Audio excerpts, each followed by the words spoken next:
இன்னைக்கு group 4 TNPSC பிவைக்கு பார்த்துடலாமா? First question, மதம் மற்றும் வழிபாட்டு தலங்களை பொறுத்துக. இதில் வந்து ஒரு 4 கொஸ்டின் கேட்டிருக்காங்க. இந்த 4மே வந்து வழிபாட்டு தலம் வந்து நம்ம படித்து மகப் பண்ணி வச்சிருந்தால் மட்டும்தான் நம்ம நல்லா ஆன்சர் பண்ண முடியும். பட் இதில் வந்து புக்கில் டோட்டலாக வந்து நம்மளுக்கு 7 கொஸ்டின் இருக்குது. இப்போ இதில் 4 போக மீதி 3 கொஸ்டின் இருக்கு இல்லையா, அதுக்கு ஆன்சர் நம்மளுக்கே தெரியும். ஸோ அந்த ஈஸியாக இருக்கக்கூடிய அதில் ஒரு கொஸ்டின் கூட நம்மளுக்கு இதில் கேட்கல, மீதி தான் கேட்டிருக்காங்க. சரி, இது என்னன்னு பார்த்துடலாமா? ஃபர்ஸ்ட் ஒன் சமணம், second question Judaism, third question புத்த மதம், ஃபோர்த் ஒன் ஜெராஸ்ட்ரியம். ஸோ ஃபர்ஸ்ட் சமணம் அப்படிங்கிறடைய ஆன்சர் வந்து பசாதி, அவங்களுடைய வழிபாட்டு தலம் என்ன சொல்லுவாங்க? பசாதி.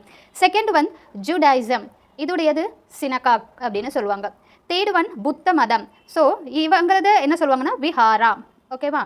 ஃபோர்த் ஒன் ஜெராஸ்ட்ரியம், ஸோ இவங்களுடையது அக்கியாரி அப்படின்னு சொல்லுவாங்க. இப்போ மீதி 3 இருக்குல்ல, எதுன்னு பார்த்துடலாம். இங்கே பாருங்கள், புத்த மதம் வந்து விஹாரம், இங்கே கேட்டிருக்காங்களா, புத்த மதம் விஹாரம். அடுத்தது கிறிஸ்துவம், நம்மளுக்கு தெரியும் எது? தேவாலயம். டோட்டலாக 7 கொஸ்டின் சொன்னேன், 2 முடிஞ்சிருச்சு, மீதி 7 பாருங்கள். இந்து மதம் நம்மளுக்கு தெரியும், கோயில். இஸ்லாம் மசூதி நம்மளுக்கு தெரியும். ஸோ இந்த 3லேருந்து ஒரு கொஸ்டின் கூட கேட்கப்படல. கேட்டிருந்தாக்க கூட லைக் கொஞ்சம் ஈஸியாக ஆப்ஷன் இருந்திருந்தால் நம்ம அடிச்சிருக்கலாம். ஸோ நெக்ஸ்ட் பார்த்தா சமணம், பசாதி, ஜூடாயிசியம், சினகாக், ஜொராஸ்ட்ரியன், அக்கியாரி. ஸோ இதை தான் கேட்கப்பட்டிருக்காங்க. அதனால் இது நல்லா மக்கப் பண்ணிக்கோங்கன்னு சொல்ல வரேன். மக்கப் பண்ணி வச்சுக்கோங்க, ரொம்ப இம்பார்ட்டன்ட் தான் அது. செகண்ட் கொஸ்டின், ஹராப்பர்களால் அறியப்படாத விலங்கு எது? குதிரை. நம்ம எல்லாத்துக்குமே தெரியும். ஹராப்பர்கள் வந்து ஹராப்பன் அந்த மக்கள் வந்து நிறைய அந்த காலத்திலேயே நிறைய இதில் வந்து டெவலப் ஆகியிருந்தாங்க. இந்த லெசன் ரொம்ப ரொம்ப ஈஸி, ஒரு கதையாக நீங்கள் படிச்சிடலாம். ஜஸ்ட் ஒரு 1 hour இருந்தாலே போதும். நான் இதை அப்லோட் பண்ணுறேன், ரொம்ப ஈஸியாக நோட்ஸ் வந்து பாயிண்ட் வைஸாக எடுத்து வச்சுருக்கேன். லைக் ஒரு கதை சொல்கிற மாதிரி இருக்கும் சின்ன குழந்தைங்களுக்கு. ஆனால் இந்த லெசன் வந்து அவ்வளோ இம்பார்ட்டன்ட்டுங்க. சம்டைம்ஸ் வந்து இதிலேருந்து 2 கொஸ்டின் கூட கேட்கப்படலாம் அப்படிங்கிற அளவுக்கு இம்பார்ட்டன்ட், ஆனால் அவ்வளோ ஈஸியாக இருக்கும்.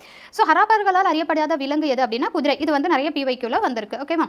ஸோ நெக்ஸ்ட் கொஸ்டின் வந்து தேர்டு, மனித உரிமை நாள் கொண்டாடப்படுவது எப்போ அப்படின்னு கேட்குறாங்க. So first option December 9, December 10 and December 10, 11 and 10. So correct answer வந்து December 10.